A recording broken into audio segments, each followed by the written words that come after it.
I realize the inherent catalyst that a white guy sitting down and talking about refugees is going to generate, so I only anticipate positive comments on this video.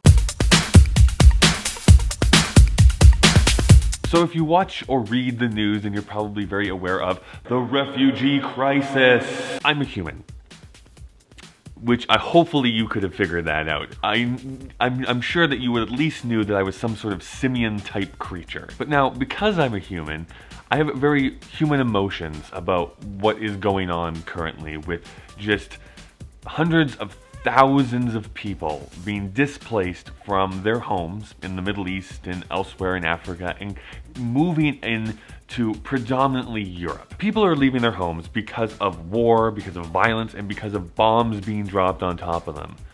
I'm not talking about bombs like, oh, Parker Posey is 40 years old, and you're like, what? No, it is literal bombs being dropped on people, and that is disgusting and terrible. On the other side of this issue are the people that are already living in Europe and are seeing these people come into their countries. And one thing I want to make very, very clear, I don't think that the vast majority of people that are opposed to the refugees coming into their countries are racist, for the same exact reason why I don't think that the majority of people that are running from their homes are terrorists. And the two things that they bring up that are valid are, do these countries have the infrastructure to help support these people, and do they have enough money to do that with?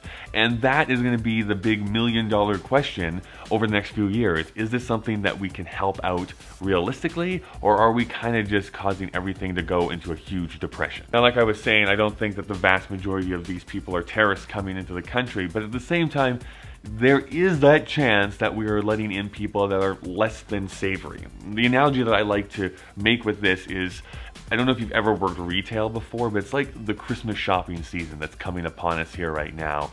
Is that normally, hey, someone comes up to your till, they're buying something, you check their credit card, does the signature match, that's all great. But when you're 60, 70 people deep, you're not really taking that time. Sure, okay, your name is Bob, whatever, maybe the signatures don't quite match. I'm just trying to get through these people so that the line ends and I can go on my break. Cinzio is not going to just sit around waiting for me forever. Now take that same analogy and make it hundreds of thousands of people. There really isn't that time to vet these people properly. A, because it's war-torn and they probably don't have their records, and B, there might not even be records to begin with. With the recent terrorist attacks in Paris and Nigeria and Iraq and in Lebanon, these are things that are going to be even more pronounced over the next couple years. People are on edge as it is, but these enemies that we have, these people that don't really care about normal human decency, these people are in the shadows. They are not necessarily agents of their government. They are kind of skulking around on the fringes of their society. And I have no idea how you declare a war on an ideology. Just look at the war on drugs in the US and how much that failed, and failed miserably.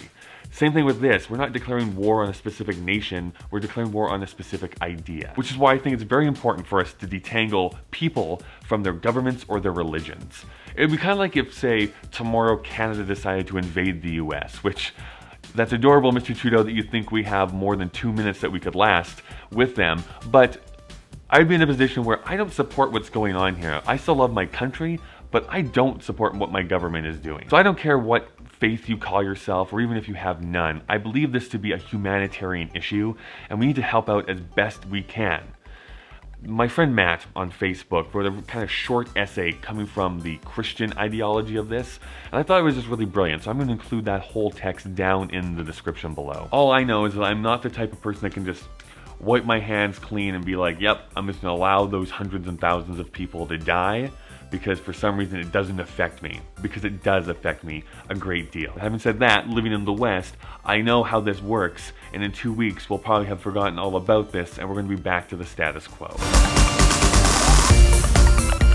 Thanks for watching. My name is Kyle. I upload videos every Thursday. Every week I also sort of co-host a podcast called Whatever This Is. A link to that and all of my social media is down in the description below. So, is there a right solution? What is it? Let me know down in the comments, a place where you're always welcome and you'll very rarely be called a terrorist.